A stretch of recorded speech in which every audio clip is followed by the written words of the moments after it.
right now, and I might just quickly jump on my phone and share it onto my Facebook page as well for people to jump on with us. Perfect. Yes, yes, awesome. All right, cool. Let's see. And I think we are going. I never can tell ever. And I say the same thing all the time, I think, which is that I can never tell. All right, Pip. Awesome. So we are live and rolling. How are you tonight, Pip? Thank you so much for joining us. I'm doing very well. Thank you so very much for having me. I really appreciate it. Awesome. Guys, everyone out there tonight, I hope you are doing well. I am Trisha Grant, and we are here with Pip Scott Allen to discuss all things leadership and emotional intelligence and just get some of his views on how we're leading now, I guess, which is a really sort of important discussion for all of us and everyone who's a member of this great group. So first off, thank you to everyone for tuning in. And also, Pip, thanks again for coming. My pleasure. So Thank Pip, you so much for having me. Our absolute pleasure. So tell us a little bit about yourself. Definitely. So as you can notice, I too have an accent a bit further north than yourself. So I'm Canadian. Been here in Australia about 10 years, close to 11 now, actually. And I'm the director and founder of Premier Team Building, focusing on all things leadership and culture. My ultimate goal is to make sure businesses and leaders are being good people and everyone's feeling safe and happy in their workplace and being productive. Fantastic. Simple, but yet effective and so important. And how long have you had your business and what inspired you to start Premier? Yeah, definitely. I launched my business about just over 2 years ago, but I've been in the leadership and culture industry for 17 years now. Started at a young age back in Canada and been coaching and facilitating events, like I said, for about 17 years. And I got to a place in my life where I was overworking for somebody who wasn't really valuing, in my opinion, the importance of developing teams and leadership. So I said no more, putting my name to a cheap product that wasn't actually helping. So I decided that I can do better and I can help teams better by giving it my all. So I decided about 3 years ago that I was going to go down this route. And 2 years ago, I kicked it all off on my own. So tell us a little bit about that journey. I mean, I guess, how did you get started on starting your own leadership development business? And also, like, what are some hurdles or trends or things that you've seen out there in the industry? Yeah, definitely. Well, I said I've been in the industry doing this kind of work for years, and I've had some amazing businesses I've worked with where I was able to help develop their team building programs, to help coach school children, university students, business leaders, executives. So I had a great background. And when moving to Australia, I was able to still continue that, but I noticed the industry on a whole was relatively small and very young, and the concept of team building was a little bit outdated, which is one of the biggest hurdles I've had ever since being here, trying to teach people that team building events in particular are not singing kumbaya, holding hands as we dance around a fire and sacrificing a goat or something. It's we're all being playing fun games, and it's just a very hands-on enjoyable experience. Yeah. So that was probably my biggest hurdles, is educating people on the natural evolution of what team building is. And as we've discovered more about EQ and the importance of how that relates to business leaders and employees and teams on a whole, it's really developed the whole industry around the world. And like I said earlier, I was working for somebody and they had a great platform to do some amazing teamwork activities, but it wasn't really a focus of theirs, and it was a bit more of a sales technique, and they weren't giving the teams the attention that I felt that these teams needed. I've worked in teams my entire life. I've rarely worked by myself, and even as like the owner of the business, I still consider my partner, the people who do my graphic design work, my web hosting, I consider them all part of my team. And so I've always revolved around other people. But I found that this business I was working for, they weren't doing it justice, and I needed to step up and give more, because I knew the importance. And I knew what Australia and the people I've been able to work with can gain from really investing in their teams. Yeah, you said a few different great things just then, Pip. One that I really liked, which was the idea that, team building doesn't have to be, some kumbaya like sacrificing of a goat or anything sort of even like the word hippy dippy kind of comes up every once in a while, where Yeah. this is one of the major reasons I gravitate toward EQ, which I had mentioned to you before. I'm quite Mhm. analytic. I like the idea that it's measurable. If it's applied correctly, you're going to get the results. You're going to retain your staff. You're going to make more money in sales. You're going to have a better culture within your workforce or your school or your medical center. And it's ultimately going to just create and harbor just a wonderful place to work. And I love that. And then the second thing that you mentioned as well, which I really like, is the idea of always working in a team. I'm a huge, huge believer in that myself. Even if I say like, I did it, I'm always usually like, we did it. Mm. Like in getting in that mentality of like, yes, I can do it on my own, but no one really ever does it on their own. You do need key people in your life and key influences. So if we're applying these soft skills and this soft skill development, we're naturally going to start harboring like really great team energy. Wouldn't you agree? Oh, 100%. I find even I see all these sole traders who use the word I all the time, but they're always asking for feedback and they're bouncing ideas off people. I'm like, these people are your team. You're asking for others to contribute to your success. These are all people that you're relying on. That is your Hmm. team, and we need to show value to that. Like I said, build those soft skills, and it's nothing but up. When you have a happy and functioning team, your customers love it. They want to do business with you because it's fun, it's enjoyable. They build those connections, and more customers, more money, and really, that's what it comes down to for so many people. 100%. I love that. I love what you just said there. It's so true. And it's I was taught that really young because I grew up in the restaurant industry. I think I might have told you that. And like I remember there's certain times like when America, service is huge and like you'd be like, I have a beautiful steak fillet on the menu tonight and I've got a gorgeous red. And we at one point in my career, someone had mentioned a boss or some sort had said, don't ever say I, just say we. It's all about us. It's all about us. So I really enjoy like that perspective. So tell us a little bit about what brought you over to emotional intelligence for leaders in business? What brought you over to the page in the first place? And how are you sort of developing yourself during this period?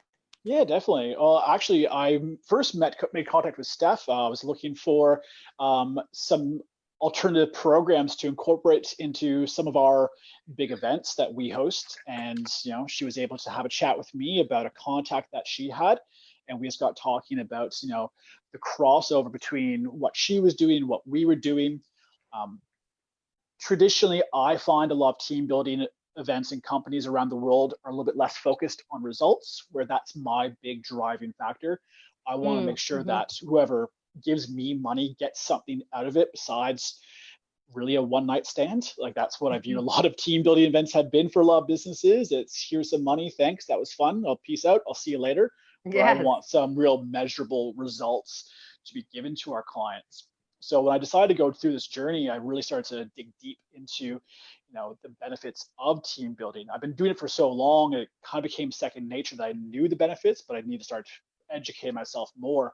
And it was great when talking to Steph about how, what the page was all about. And she invited me over, and I just started reading through. And it's like these are some ladies who are speaking the same language with me.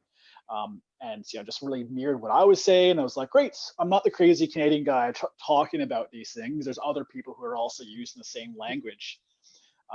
And through the whole COVID-19 lockdown, shutdown, everything being flipped on its head, it's given me a great opportunity to really hold myself accountable. And I use accountability through our one-on-one coaching, our team events.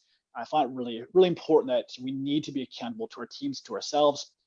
And I kind of went back to some old notes. And I was like, what are some things that I've talked about doing that I haven't yet implemented?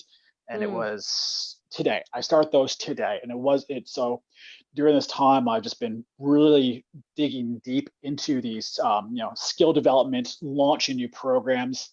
I'm currently wrapping up some NLP training, some life coaching training, getting a new certificate for and training and assessing. launched a podcast, really digging deep into more audiobooks and developing myself, because I talk about developing and work with people to develop themselves. So I need Mm. to mirror that. I can't, sit by and go stagnant. I need to grow with my clients and holding myself really accountable, I think, I hope. Good for you. That's amazing. It's been so testing for so many of us, but it's really inspiring. And I hear you because I think I've even seen like a couple sort of like memes out there that are like, well, it's not that you don't have the time now. It just shows that you don't have the discipline. So it is important that, you're putting your energies into something that's going to grow you. I believe always, but even more importantly, now that we have this time. So well done. Thank Um, you.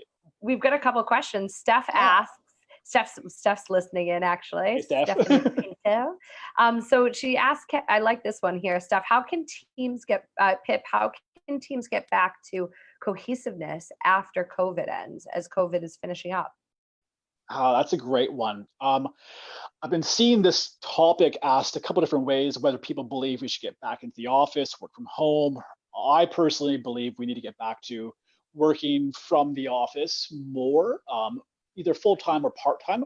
We definitely need that group interaction. One thing I would definitely recommend for all businesses is a fruit bowl. It might Mm, sound silly, but a fruit bowl in your office that's the owner, whoever stocks with fresh fruit, it's a great spot for people just to gather and grab a piece of fruit and start to engage with one another. Really start making your afternoon teas, or daily coffee breaks, whatever you want to call them, almost schedule them to a point where you stop with your team and say, hey, let's all catch up for a few moments, step away from what we're doing, and just interact on a personal level. We've been so disconnected, although we've got this great technology, we haven't been able to interact with one another. So I really recommend a lot of businesses daily or at least weekly just stop the teams, have a coffee break, tea break, fruit bowl break, not talk shop, but just chat with one another to start building those connections again and start mm, rebuilding some of that trust that we're naturally going to be losing by having that disconnect of working from home, and in isolation. When we get isolated, we start to lose a little bit of trust in vocalizing ideas, and we need to start really building that. yeah. So that'd probably be one of my top recommendations is stop, get a fruit bowl out, make that like bring back the water cooler talk kind of thing, and Yeah. start gathering again. I love that. I actually think that's such a good suggestion. Fruit bowl. Yeah, It's yeah, I love it. I actually think that's awesome advice. and And it's healthy. you know, It's it's great. Like it's healthy. Yeah. fruits. Buy It's like local the fruit. Support a local business. Like it's an and all it's around also win. it's the cigarette break of 2020. Nobody smokes That's anymore. it. Exactly.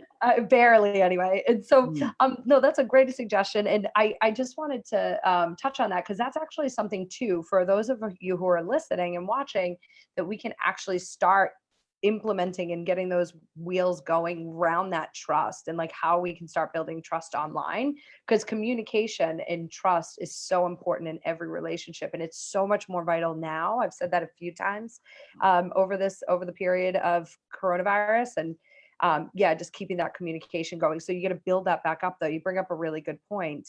I have I'd another. even say that if you're working remotely, schedule your coffee breaks as well. Tell everyone that Tuesdays at 10 we're all going to stop and have a coffee break. We're going to do a Zoom coffee break or Google Hangout, whatever you're using. I don't want to see you at the desk. I want to see you outside. I want to see you somewhere, but we're going to no shop talk. We're just going to have a Zoom catch up. So you're still able to build those connections using the technology that you're being forced to or choosing to use. But you just got to interact more on a personal level because you've really lost that when we've had to all work from isolation from home. Yeah, well done. I love that. Really good tips. Really good. I've got another question here that keeps I really want you to answer here, Pip. Srinath asks, if I decide to provide coaching to our team, do you think that the team may feel pressure or should I just provide training to the people that are interested? I like that question actually. And I know Srinath, you work in corporate. As far as I can remember, he's pretty active in our group. Great friend of ours. And yeah, so I'm thinking he's talking about in maybe the corporate or organizational capacity. So what are your Yeah, thoughts definitely. around that? Um, Regardless, with whatever way you go, it comes down to the sale to your team. Whenever we're talking with our clients about how they're going to be presenting our big team building events, it is all positive. We got to go. You have to build your team up before you even talk about coaching, being for the entire team or for individuals who are interested. This is not a punishment. Team building in particular, sometimes people have a sensation, oh, we're not doing a good job, so we're being Mhm. punished. So before you go down to giving it to everybody or individuals, approach it as, we're doing great. I want to continue doing great. My car is running fine, but I'm taking it for its regular service next month. We do that normally, so that's how I recommend approaching these topics. When you offer coaching or promote coaching to people who are less interested, less invested themselves, they can definitely come off perhaps offended that you think there's something wrong with them. Um, so if you're looking to implement coaching for people or development who haven't vocalized that they want it themselves, I'd recommend they see you do it first. If they can see that you're willing to be humble and say, I can improve, like I've got a business coach, there's nothing wrong with it. It's all up from here. They're more likely to be open and receptive to that idea. Um, and you'll definitely get better results from people who are interested. So I'd recommend doing, so first off, sell it positively. It's not a punishment. This is only going to make them better, make them more desirable. They're going to be happier in their life. There's nothing wrong with them. It's all good stuff. Um, Perhaps start said with yourself. Make sure that they see you doing some personal development and be open and frank. Say, I'm going to go see my business coach today. I've been working with her or him for the past little while. It's been fantastic. Leave it at that. Plant those seeds. Then if start with the people who are then interested, and those who've been hesitant will see the benefits and Mhm. they'll want to join. They'll want to be part of the team, because when they see the team game behind it, they'll naturally get sucked into that energy. So I'd recommend approaching it in that kind of that multi-stage facet, if that makes sense. I think those are such really, really good tips. And you know what? And just to add to that, and I love what you said there. Fantastic. And it's funny because usually the ones that are the least receptive to it are the ones that do really need it the most, we find, right? But Correct. Yeah. I was also going to say, even the combination of that one-on-one um, leadership training and individual coaching combined with group as well, or sometimes I find even like mentor pairing or pairing people who really are into it and people who might not be so much, sort of pairing them up as accountability buddies can be quite helpful as well. But those are great tips. And so I think really the short of the answer is do it for everyone. And Yeah. then, yeah, yeah, I've, if within your organization. I found a great way to do reverse mentoring, if it Hmm. makes sense. You as the leader approaching someone who is beneath you, who is perhaps Yes. struggling, and asking them to help you with something. Say, you're on the floor a lot more. You use this equipment a lot more. Can you kind of refresh me? And Hmm. humble yourself to allow them to help refresh you, be it honest or not. And once we get to a certain point in a hierarchy, we lose touch. Yeah. No matter what, we always do. But by doing that, you're showing trust in the person. It's building confidence in themselves. And then through that process, you can then start dropping those little nuggets of truth and slowly integrating kind of that mentoring to help them develop themselves while you're getting the benefits of learning what your team is actually doing as well. They feel heard, they feel valued because you as the leader are asking them for help. It's another great way to get those less receptive people to start coming on board. I love that. And also, you learn stuff about yourself because Mm, sometimes these people that you're talking about that are less like they usually tend to be maybe a little bit more introverted, but they're going to speak the truth and the feedback, that you're getting is invaluable. It's whether or not, you choose to take it on is the question, but the usually those people are going to maybe be skeptical to give you feedback at first, but then once they get used to that dynamic and that reverse mentor relationship, might feel quite comfortable to offer you feedback.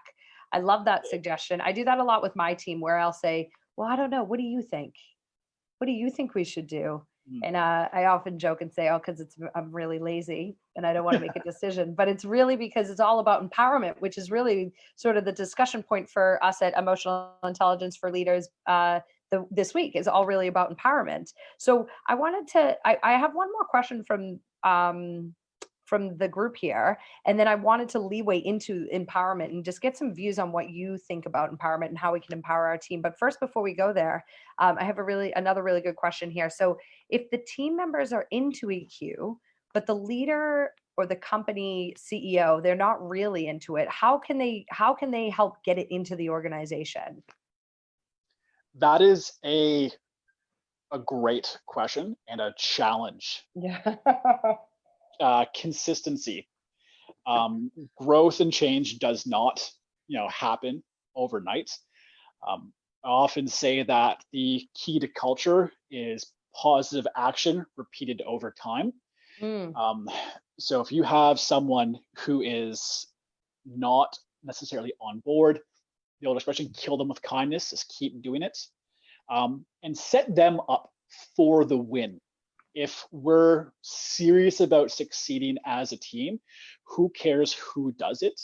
But if you have a leader, CEO, who's a little bit less receptive to the EQ and this whole team aspect, give them the wins. Every time a team does something great or they're using their EQ in a fantastic way that's made money, made customers happy, find a way to give them the win, and hmm they will see the benefits if they're constantly getting the praise for something that they really didn't have anything to do. And it's often, well, you put us together. The reason you get the win is you hired us. So this is the outcome of your knowledge of bringing us together. So it's your win. That's how it's a good way to explain it to a boss.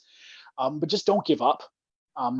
Either someone up higher up down the line is going to notice that there's a hurdle and they're going to make a change, or that person's going to realize, maybe this isn't so, wacky, and maybe I should kind of get on board a little bit.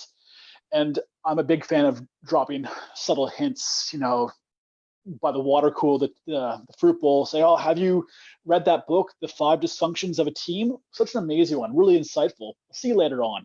And like little nuggets like that, and kind of pique their interest, but like, I gotta look into these things a little bit more, and then Yeah. help them. Like I said, that reverse mentoring, we're sneakily mentoring people through the whole process, but give them the win, and they'll eventually join you because they're winning. They're not going to fight you. Yeah, absolutely. And it's actually that's those small tips and those small hints is something I absolutely believe in. And I remember one of my clients who is from the East Coast of the US. She was having that problem. She was in a government job, and her direct boss, like, she couldn't get it over to him. And she was paying for the coaching on her own, her private coaching, but she was making massive leaps and bounds. And ultimately, her boss um, started to notice and said, oh, you're doing something different. And she's like, oh, I'm just doing this coaching and leadership development and subtle stuff. And until finally he started to sort of turn the corner right before coronavirus hit. But so we'll see where they are. We'll see where they are in another 3 months. But the point is you're right. Like, it can work. And if you start to make changes, even those people who are on the team that are into EQ, that's unfortunately the problem, right? Like, for example, Donald Trump probably needs emotional intelligence and or leadership development training more than anybody else, but he's not the type of person that would probably embrace it. Whereas Jacinta Ardern from New Zealand doesn't really need it, but she would embrace it. So it's almost that sort of conundrum that we face, is that the people who need it the most often can't really see it, because the first step is self-awareness. So Correct. yeah, so I think we're on the path between this and even emotional intelligence. Let's raise emotionally intelligent kids, and Mm. just keep going and keep going, generation and generation, and more people are just going to start to have to get on board, because soft skills is just so important. That's it. So Yeah. If I think if we could just educate more people that it's not a sign of weakness to improve yourself, but a sign of yes, strength. We look at all these absolutely. things that we build to get taller over time. It's these monuments we build, these giant structures of stone. They start off these small little bricks. We keep building them higher and higher and higher. They didn't magically appear in one. The pyramids weren't built. Poof, they're there. It was over time. It took us to build this massive thing. It's Sure. a growth process. It takes time, and it's Absolutely. yeah. I love that. I love that because that's like another thing. We could go on all night about this, but that's the snowball effect, which is huge for me because I've always been a person that's like, all right, let's go, let's get it done now. And I even just as early as late as 48 hours ago, I was like, I need to slow down, go back inside, and go nice and slow, and let it compound, and it becomes a real growth moment for you. So I love that you pointed that out. And now I want to talk a little bit about empowerment. So what does empowerment mean to you, and how and where does it sit in your view, Pip? I think this actually goes quite nicely with the last question we had, about different roles on the team. So what are your thoughts about empowerment? It's key. Th- that's my view. I think empowering your team is so important.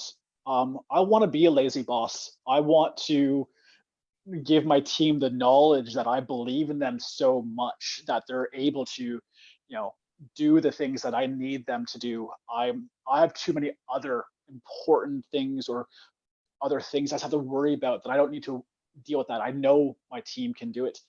Um, Empowerment, it's how we grow our business. It's how we succeed. Um, it's One day as a business leader, you have to not be there. You need to Yeah. empower your team to run with it on their own. You need to show them that you trust in them and that you believe that they can do it.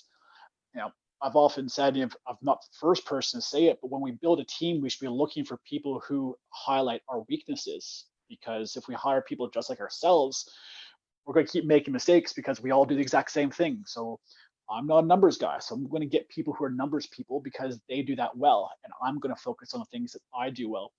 And I'm going to give my team the power and the ability to do these tasks because without them, I could not be here.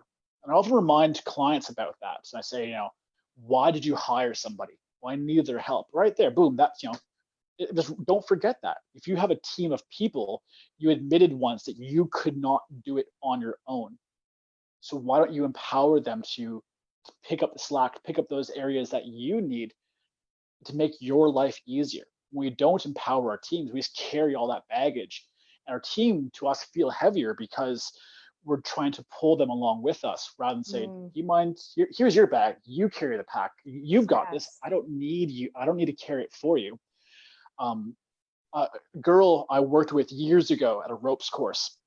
I'd known her for years, and she had come to the center I was running, and she'd been with the company for ages, and she was one of our rescue staff. I think it was one of her first days working for me directly at this location, and a rescue came up, and I was there next to her, and I was, said, "All right, you got this," and just walked away. And she afterwards she said, "Why did you do that?" I'm like, "You got it. You this is like you don't need me." She's like, "My last boss would never let me do it. He always did himself." I'm like, "I don't pay you to watch me do your job. I pay you because I know you can do the job. I've got other things. I didn't stay because I knew you could do it. I don't need to watch every little thing." And she was blown away by that because she was held back by someone who was not empowering her. I'm like, I don't need to worry about you. You know this. Um, so empowerment is, makes your life easy as a boss, I find. It, I agree. I agree on so many levels. And in I have, you know, this thing that I always say too to my team is, if it goes all that wrong, what's the worst that's actually going to happen? What is the actual worst that's going to I mean, maybe yours is a little bit different because it was a safety test. That's it. It was a life and death situation, so well done to you. But like, at the end of the day, it really won't be that bad if you make a mistake. If anything, you're going to make a mistake and you're going to learn from it. So it's like, oh, that thing that Steph always says, there's like high five to mistakes. So It's which I it's so love, you true. know. And if you're Yes. not empowering your team, if you're constantly making them second guess whether or not you believe in them, we need to keep our eyes on the prize. But we can't Mm, do that if we're constantly checking to see if our boss is happy with what we're doing. We're looking away, like we're losing focus on what we actually need to be prioritizing.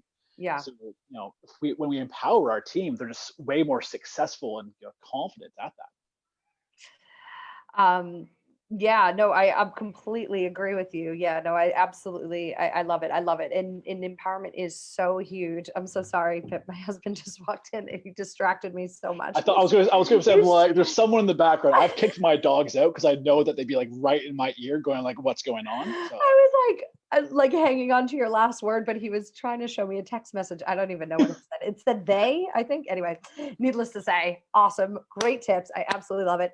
Okay, and we just want one more quick tip that you might use within your team, that you can leave us with, or anything that you want to cover, like whether it be around coronavirus or emotional intelligence or just leadership development. What do you want to leave us on tonight? trust. I think trust and empowerment go hand in hand. Like I said a second ago, looking over my shoulder, um, when our team, trust and safety really, if an individual within your team does not feel safe within the work environment, I'm not talking about falling from heights or trip hazards. I'm talking about feeling safe and supported by you, the leader, and their team members. They're less likely to contribute new ideas because to put yourself out there is dangerous. You're worried Mm, about people belittling you, holding you to bad ideas, rubbing it in your face, whatever it is. We don't need that. mm, We need to make our team feel safe to say, hey, I have an idea, because through that, that's how we grow our business. I use an expression a lot. It's called okay, how. And anytime someone gives an idea or feedback, whatever, the answer must always be okay, how. By saying the okay, we're investing in whatever that idea is. So if a team member presents us with a new idea, say, I think we should build things this way. Okay, how? We're empowering them by asking them how we should implement that idea, and then we're able to have that communication, that trusting conversation about how we can make this work. At no point have we said no. At no point have we said that's a bad idea. It's okay. How do we do this? How do we make this work? Let's work through this together. By mm. doing things like this, we're going to build a safe environment where people are going to discuss ideas. And with a lot that's going on, especially in the United States and here in Australia, about people speaking out against bad things, if we're able to build safe environments where people feel safe to say, that's not okay, or I don't feel safe with what you're doing, we're going to see a lot of growth. Mhm. So, my number one tip for everyone moving forward in 2020 is focus on safety within your workplace. Let your team know that you've got their back. Say, okay, how do we do this? How do we make these changes? Yes. Empower them. Their idea might not be good. And I'll be the first to admit that sometimes I have some horrible ideas, but somewhere I've highlighted a truth and a weakness that needs to be addressed. And I might Mhm. solve something else. I might find a problem that I didn't realize was actually a problem, but by discussing this process, I've been able to say, oh, if I solve this, everything else is fixed afterwards. I don't need to do that because this is the problem actually. Yes. Yes. I love that. Okay. How? What a great tip, actually, because it's trust and it's empowerment. Mm-hmm. And it's allowing them to come have that moment of like, aha, which That's is it. so That's it. important. So it's great coaching tip. Oh, I absolutely love it. Pip, it was such a pleasure chatting with you. My We pleasure. Thank you for having me. such a good chat the other day as well. I'm looking forward We to did. catching up again. Definitely, for Thank you, sure. and thank you so much for being a part of this community. You've always got such great insight, and we appreciate you being a part of it. My pleasure. I'm glad to help, and I'm always here to Um, chat. Good stuff. And I will go ahead and leave your details if that's okay with you. Please, yeah. What's the best way for everyone to get in touch with you? They can contact me via my email address, or contact me through Facebook, whatever. Premier Team Building. We're absolutely everywhere. You can find the Wolf logo, Facebook, Twitter, LinkedIn, Instagram, TikTok. I'm on the works. So you can reach out any way that you feel comfortable. I love it. I love it. I can't wait for us to do a collaboration Uh, soon. Soon, Yes. very soon. Exactly. As soon as we can get back into like office space. Outside. Can't wait to be outside. Exactly. Awesome, Yeah, Pip. All right. Well, thank you so much. my pleasure. Mwah. We'll Thank see you you. soon. Talk soon. Bye. Bye. Thank you. Bye.